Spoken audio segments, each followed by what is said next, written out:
Why, hello, everyone. You might be just about as confused as I am.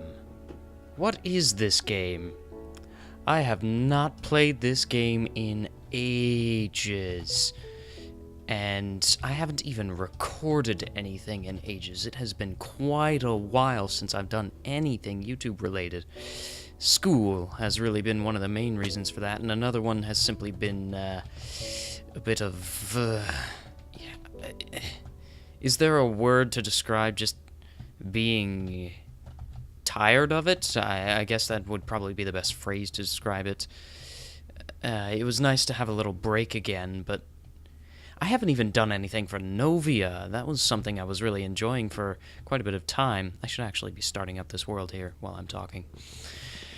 We haven't done any recording for that in a while, so I'm kind of out of practice here, but I'll try and do my best to talk up a storm. Even if I'm not talking, the gameplay quality will increase, so it's a bit of a balance. Alright, let's start off by what the heck I've been doing while I was gone. So, school. It's a thing that happens from usually August to May each year, and it's a thing that takes up a lot of time. This year, more so than previous years, because I'm a junior this year as opposed to previous years when he's sophomore, freshman, 8th grade. All those years have been easy. This has really been the first year that's actually challenged me with more than just piles of work that's actually slightly difficult. Except for some of the higher classes that I've been taking. Like last year I took an honors class, and that was a class that sort of challenged me. And then physical science that one was taught by a really good teacher, Mr. Richards, and he has the ability to challenge people who need challenging, and then he simply dumbs it down a bit for people who need it dumbed down. Yeah, he does a good job at it as well. So yeah, this year I have a honors English class, honors pre-calculus, Spanish 3, and trying to think of any other class that has been really piling it on. Chemistry, since I had a very good physical science teacher, I don't tend to struggle that much in that class, but, well, to be honest, it's my first class of the day. I could honestly do it while I'm dozing off from lack of sleep, but that's neither here nor there. The honors English class recently has been really... It's been the thing that's hit me the hardest. I have had evenings where I've done nothing but... Well, I can't say nothing, but I've been listening to music and doing homework for the entire amount of time, and I have in the evening to be doing anything other than eating and sleeping. Sometimes I've even allowed it to delay my eating of dinner, but so long as I actually do eat, it doesn't really matter that much. We have been reading things like Ralph Waldo Emerson, some really, really powerful 19th and 20th century... Have we gotten into the... I don't think we've read any 20th century people yet. We read Chopin. I think she was the late 1800s in the book we were reading. She wrote that in the late 1800s. It's been really quite a lot to do, and a lot of it has actually challenged me, which is something I hadn't really experienced from an English class before. There have been English classes that have had certain little assignments that have challenged me, like when we read Shakespeare in my freshman year. That was something I'd never experienced before, old Elizabethan writing. And that was really the only thing that challenged me my freshman year that I can remember. Maybe some of the Greek that we started doing in that class. Yes, Greek in an English class. I was upset about that too. That was something that sort of challenged me because it was the first bit of stuff I had done in a class that was purely memorization. There's no technique to it. You just have to memorize what this is and what it means. So that was a kind of interesting. But this year we've been really hitting stuff hard. We're hitting some abstract concepts that are difficult to do anything on, like beauty, identity. These things have been really complicated, these assignments that we've been doing. And to be honest, I kind of like it, but it's really a time consumer. It takes up a lot of my time, and that's most of the why. That's most of the reason that I've been gone. Yeah, the self-reliance was probably the most interesting thing we've read so far in that class. I really actually kind of liked it, even though there were certain things I disagreed with. He made some very good points that I could agree with. The biggest thing I couldn't agree with was that traveling is worthless. There are a lot of really cool things out there to see, marvels of nature and marvels of the, how do you describe that? Achievements of man, massive achievements of man, like Mount Rushmore or the Eiffel Tower, things that you never expect a human would be able to make, have been made. They've just been put there on the ground for people to see, and it's really inspiring to see things like that. If a group of people can do this amazing thing, then why can't I do something on a similar scale with the people around me? The way Ralph put it was that traveling to see these great achievements is just putting some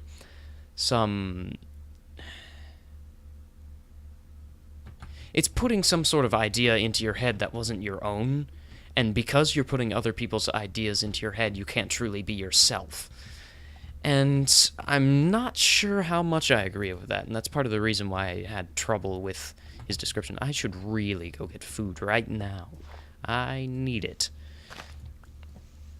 That was really the only problem I had with it. There are a lot of good things that can be gotten from traveling, and a lot of bad things that can be gotten from traveling. If you stay in one place for too long, yeah, you're gonna lose a lot of your own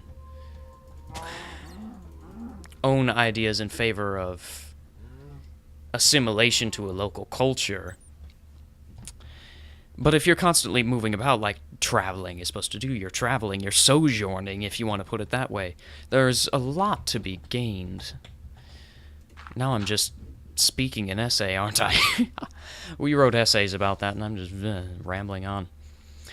Recently, we read something called The Awakening by Chopin, I think is how you pronounce that. It's kind of a weird spelling, and I'm not sure exactly how it's pronounced.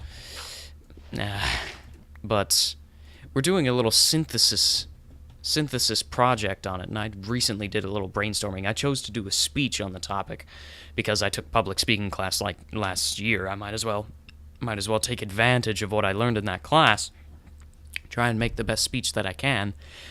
It's been really difficult to brainstorm. I spent about 45 minutes staring at a single open office document, trying to just type down some ideas, and I got about a half a page of bullets, just a few random ideas, but I think I can manage to take that outline and make a half-decent speech about that. Based on the rubric I have over here, I think it would be pretty good if I do it right. Well, that's basically anything, isn't it? Pretty good if you do it right. Yeah, that was quite a tangent on the reason why I've been gone. I've enjoyed this English class, even though it's been kind of heavy on the work and all the stuff we need to be doing. It's kind of odd having a class challenge you for the first time, because previously I had been gliding through school as though it was a sheet of ice and I had ice skates. But once you finally hit something that's slightly difficult, it's as though you've been tripped by a chunk of ice and you have to sort of throw yourself back onto your ice skates, and now you're slaloming around these chunks of ice that you would have ordinarily tripped over before. It's kind of a bit of a awakening, Kate Chopin, to what's to be expected in your senior year. I expected to just glide through high school like I had all my previous years, but I'm not going to be able to do that in my senior year if I keep up with these honors classes like I intend on doing. It's going to get much harder, I expect. I have some really good teachers right now, like Mrs. Dehart does an excellent job at teaching the subject matter she's been given to teach, and so does my math teacher, Mr. Kokensparger. He is one of the best teachers in that school. He is innovative in the way he teaches, and he has a way of conveying information that I haven't seen in any other person. And it's very refreshing to come into that class each day after several other teachers who just do the same old thing trying to teach. A lot of the other teachers in that class have started to copy his methods because everyone knows he does very good at what he does teaching. They can't quite do it the same way he does, but they do better than they used to by trying to emulate his tactics, if that makes any sense in the way I just said it. And I can kind of respect it. I mean, I'm sure he likes it. Mimicry is the most sincere form of flattery, but it's still kind of... I would prefer a bit of innovation like he innovated rather than just taking his innovations and saying they're your own. Or not necessarily saying they're your own. Sometimes they give the credit to his ideas. Originality is something I really look at with respect. And if I don't see any of it, I don't give disrespect, but you'll have much less regular old respect. You'll still get some respect, but you'll have less of it from me as a teacher. There was something else I wanted to talk about here today, but it's now slipping my mind because the topic of school is very ever-present. I also have a project in Spanish right now that was tacked on above the project we have in English class. It's not quite as difficult as the one for English class because it doesn't really require too much creation because it's based on a language. You just take the laws of a language, laws if that's an applicable word, take the laws of that language, put them in a PowerPoint presentation, and then rehearse it a couple times so that you can give the presentation without staring at the board the whole time because you want to look at your audience while you're addressing them. It's very impersonal to be reading to them from a board, and often a lot of people will find it insulting. You're just reading it to them. Well, are you saying that they can't read? They could be doing exactly what you're doing right now. It's basically the way the project works is she wants you to teach for a day. She does it all year, so why can't we do it for a day? And it's kind of an interesting trade in a point of view. Usually you're the one sitting down, but this time she's the one sitting down, and you're the one basically reviewing a topic that she's already taught to the entire class so that we can prepare for the midterms. I kind of like it, and I also kind of don't. A lot of people see it as a way of her avoiding doing her job, and I don't really think it's that.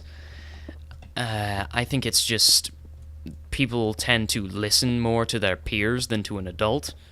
So if you have the students teach the class, it'll be more memorable than if she just gave a review lesson. And I see where she's coming from in thinking that, and I think for the most part it works. But for those people who say, oh, she's just avoiding doing her job, their minds are completely closed to it, and they're not really thinking, not really paying that much attention to it anyway. They're just blowing it off as another little thing a teacher is doing to avoid their job, to avoid doing their work. I think there is a method behind the madness, but most people just see it as madness. And it's a shame that a lot of them do, because they're just shutting themselves out to learning, shutting themselves out to the preparations that need to be made before midterms, and they're really only hurting themselves out of spite. Spite's not the best thing to hurt yourself out of. It's very detrimental, self-detrimental. Frick. Do I have wood? I have wood. It's very detrimental to just hurt yourself out of spite, or to hurt others out of spite. Hurting others is even worse out of spite. Unless it's just someone you could care less about, then you can just spite them all you want. Uh, that's... I'm not sure how right I am in saying that. Spiting people is... If you're the type of person that spits venom, not spits fire, spiting people is very enjoyable. Get out of my life, spider. I will smite you, not spite you. If you're the kind of person that spits venom, not fire, spiting people is a recreational activity you do for fun. You spit a little venom at a fire spitter, and then watch them burn their entire world down. It's hilarious to watch. I've done it all. I've done it so many times. But you eventually regret it because you're realizing that you're not only hurting the person you want to hurt, you're hurting the people around them. Then there's a bit of a problem. A bit of a innocent bystander complex that comes into play. Yeah, that happens. Usually, the best thing to do after that is just to observe a period of silence. Because if you're the type of person that spits venom, you can spit venom without knowing it, and then people are hurt, and then you're hurting the people around them indirectly, and then snowballs fall from the sky and hit you on the head. Rolling downhill, getting larger. You know how snowballs work. Yeah. That's been quite a little rambling session. I don't even know how I got onto the topic of venom spitters and fire spitters. It's been said that there are two types of people in this world. There are the types of people that spit fire when they're angry, the type of people that would love to just scream and shout and stomp and burn everything around them down. And then there are the people who spit venom. They just sort of shoot a little phrase at you that stings at first, but as you continue to think about it, it hurts even more and even more and even more. Yeah, they don't mix well. When fire is shot at a venom spitter, usually the venom spitter just sort of withdraws. They tend to close themselves out to any influence. And that's negative on them, as well as the fire spitter, who will later realize that they've severely wounded someone. Then they'll regret it, usually, unless they have ASPD. And then the venom spitters, when they're shooting venom at a fire spitter, there are innocent bystanders. And you don't want to hurt innocent bystanders, unless you have ASPD.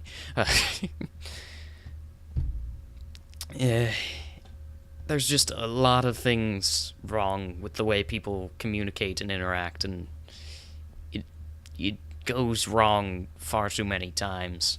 I don't like it. I don't like it. Stop communicating with me. No, that's not what I mean. You just have to be careful in what you say. Choose your words carefully, and if there's someone you want to hurt, well, good luck, I think. You shouldn't want to hurt other people, but if that's what you're about, go for it. More power to you. So, back to the topic of school. Next year, I am incredibly worried. I'm not going to have Mr. Kokensparker anymore for math class, and I think I still intend on I'm going to take honors calculus next year, and I'm worried. Because I've had Mr. Kokensparker for the past 2 years teaching in the way he does, which is a way I love, very difficult math. And then I move on to an even more difficult class where I'll be trying to adapt to a new teaching style that I may or may not like. From what I've heard, there have been many, very, very grim stories about the next teacher, but I'm not sure how much of that I believe. I am quite worried. In the past, I've been able to adapt to most any teaching style, but I've never had the same teacher 2 years in a row and gotten so embedded into a single way of learning. I'm not sure how well I'll be able to transition. Now, I'm transitioning in chemistry class from a teacher that I'm okay with, she does well at her job, to a teacher that I've had once before, and a teacher whose teaching style I really like. So that's one I'm not so much concerned about. The Chem 1 teacher is a pretty good teacher. I had Mr. Richards for physical science, and he was an excellent teacher. I loved the way he taught. And I'll be moving on to his class again for Chemistry 2, Chem 2. That should be a good transition. Now, as far as English class goes, I intend on probably taking AP English. That class should be interesting, ? Because I've had the teacher for that class as well before for public speaking class. Her name is Mrs. Mellon, and she was a pretty dang good teacher, though a bit eccentric when I had her. I preferred the way she taught over the way she conversed, but I'm not saying she is unpleasant in a conversation, because she can be very pleasant. It's just she tends to get a bit off topic when she's just sort of chatting with the class, and I'm not sure how much I like that. I tend to prefer a rather structured class. I mean, I'm sure I could just simply tune out idle conversation and pick back up where needed information is being given. But certain teachers that get off topic tend to I wouldn't say myth, but put me off a bit. It's just an odd complex I have. I prefer teachers to be just about as focused as I am, and when they're not, it's just sort of... it's odd. I don't know how to describe it, it's just odd. She can be... I feel like I'm criticizing her too strongly here. She can be very focused when she wants to be. I think she's just a little bit more, or rather less formal than most other teachers. I suppose a bit more, or a bit less formal experience could be a bit more personable, but I'm not sure whether being personable offers a great advantage in teaching or not.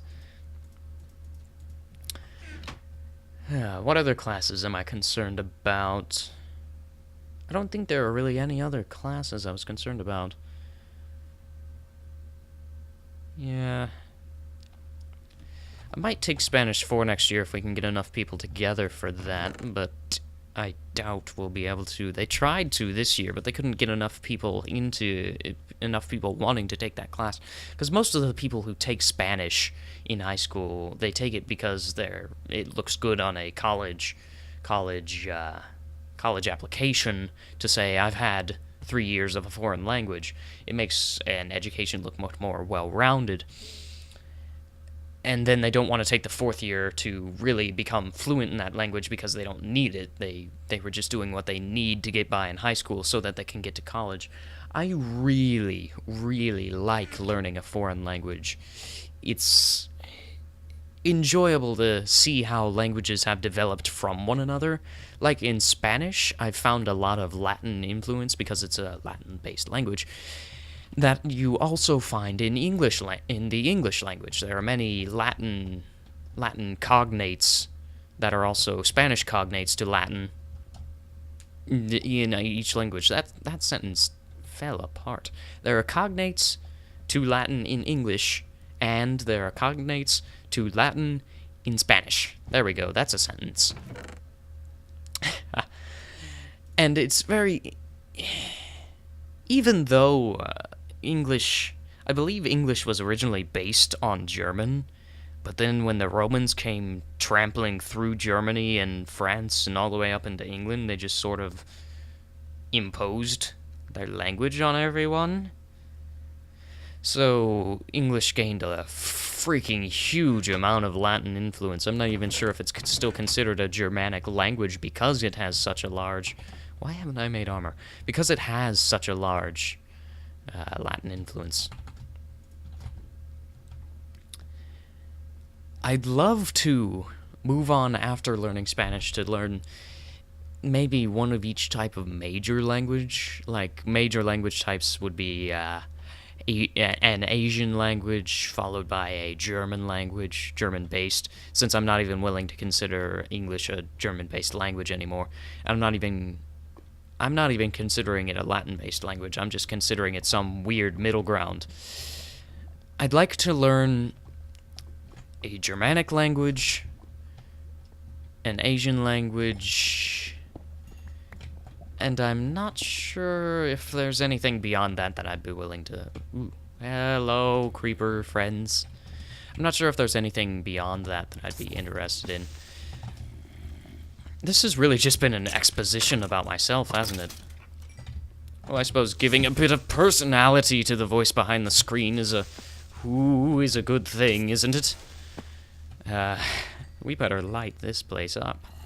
Never mind. Never mind. We are not lighting... Ow, we are not lighting this place up. We're going this way. Putting a bit of personality to the person behind the microphone is a good thing to do, isn't it? I suppose we should continue with that trend, shouldn't we? How about, I've already given you my interest in school, my interest in a foreign language.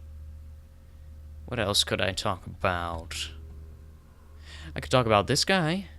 This is, most of the time he's called Alciel, or, Shiro Ashia, I think is his other name, in The Devil is a Part-Timer, which was an anime that I enjoyed. Who I must... Go away. I should probably say that I did not make this skin. This skin was, I requested a skin maker on the Minecraft forums to make it, and they did a fairly good job. I mean, the character's appearance in the show is rather bland. He usually wears a single-colored shirt, a single-colored pair of pants, and he has hair that is basically the same color as his eyes and skin. So it's difficult to make something like this sort of pop out at you, but they did a fairly good job for what they were given. There's a few pictures of a rather bland character lacking color. Where? Who? What? Get out. So yeah, what are one of my hobbies? I wouldn't, well, sort of a pastime when I have nothing else to pass the time. I enjoy watching certain types of anime. I haven't watched a whole lot of them. I watched Tales of the Abyss. I watched The Devil is a Part-Timer. I've started watching the Sword Art Online. It's pretty good. I started watching Full Metal Alchemist, but I didn't get anything out of it. I didn't like it that much. It wasn't my cup of tea, if you will. It was okay, I mean, the few episodes that I watched, but it's definitely not something I would enjoy watching whenever I have free time. Another thing I watched, Kokoro Connect. That one was pretty dang good. For my tastes. A lot of people probably would not like it, but I really did. If you want to learn more about it, you can just check it out. There are plenty of websites that have full episodes of it, or you can just Wikipedia it. It'll give you a synopsis of the characters and story and all that. Ooh, gold. What else do I do? Sometimes I go to a thing called, I go to a group nearby where they do a thing called Amped Guard, which is basically a form of LARPing with foam weapons in which we try not to injure each other, and I find it enjoyable. Some of the things I've learned from one of my other hobbies, martial arts, don't really translate over well to using foam weapons, because the foam weapons tend to be either slower than your standard weapon, or much smaller than most weapons would be. So it's kind of weird trying to emulate the skills you've learned for a full-sized fast weapon to a slow-moving thing. What was that? That was a weird sound I just heard.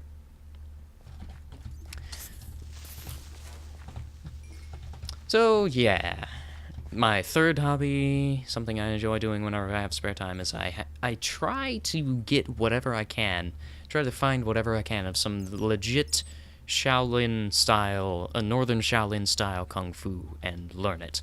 It's very difficult to find material on that, because, you know, the Shaolin are quite secretive. Not to mention, most of the stuff you find on Kung Fu on the internet or in DVDs is the, you know, people tied to ropes flying through the air, sticking their heel out, and screaming, "Whatcha!" as they fly through the air. Well, that's very unrealistic.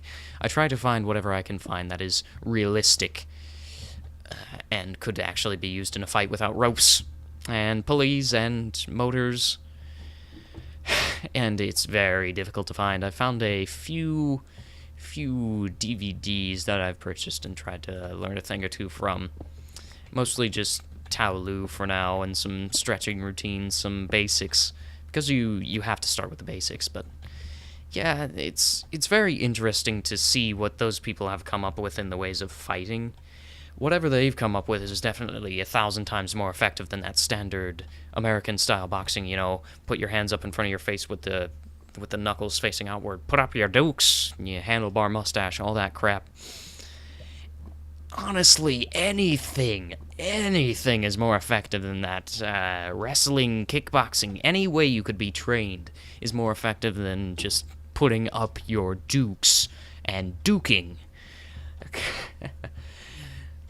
Really, all you have to do to someone who hasn't been trained, and they resort to that put up your duke style, is throw them to the ground, and they have no idea what they're doing once they're on the ground. I mean, someone who's trained in wrestling especially would want to take that person to the ground as quickly as they can, because they're trained to fight on the ground. Yeah, anything. Come on, people, learn what you're gonna do to fight if you're gonna fight anyone. Dear. What else? I'm trying to think of other hobbies. Of course, gaming. I play games like Dota 2 most recently. I've been playing a lot of that recently. I play Smite sometimes. Not as enjoyable as Dota 2, but quite enjoyable still. I tried League of Legends once, did not like it that much. I play Minecraft upon occasion. I don't do it as much as I used to because you play a game for a long enough time, you'll start to get sick of it. I have a PS3, but I don't have that many games for it. I have a Wii, but I don't have that many games for it. I've asked for some Wii games for Christmas. I'm really interested in Donkey Kong Country Returns. That looks like a very good game. I just sort of stopped doing gameplay there for a second. That was weird. Is it daytime? It most certainly is not. Shut that. I have a bow. When did I get a bow? I did not craft this. I must have gotten it off a skeleton.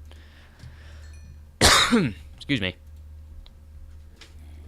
Donkey Kong Country Returns is a game that I'm extremely interested in. Mostly, the platforming looks like fun, and I feel like I would be able to do it okay.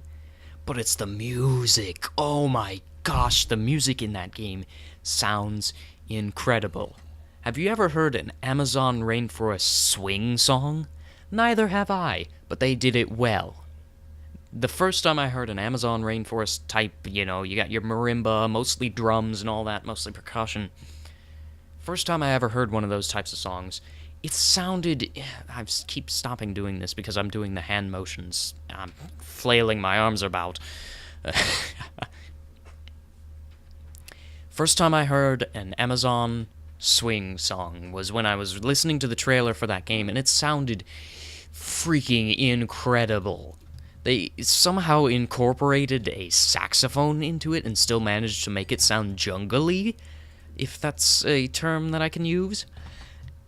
I don't know how they did it, but they did well, and that's something that Nintendo has always done well, I suppose. The music. They always get the music right. Wind Waker. Wind Waker had amazing music. Am I gonna have enough for boots? Are you kidding me? Do I have any... No? Honest? Honest to goodness? Honest to Betsy? Hello? Life? Okay. No boots. No boots. I guess I'm going back down.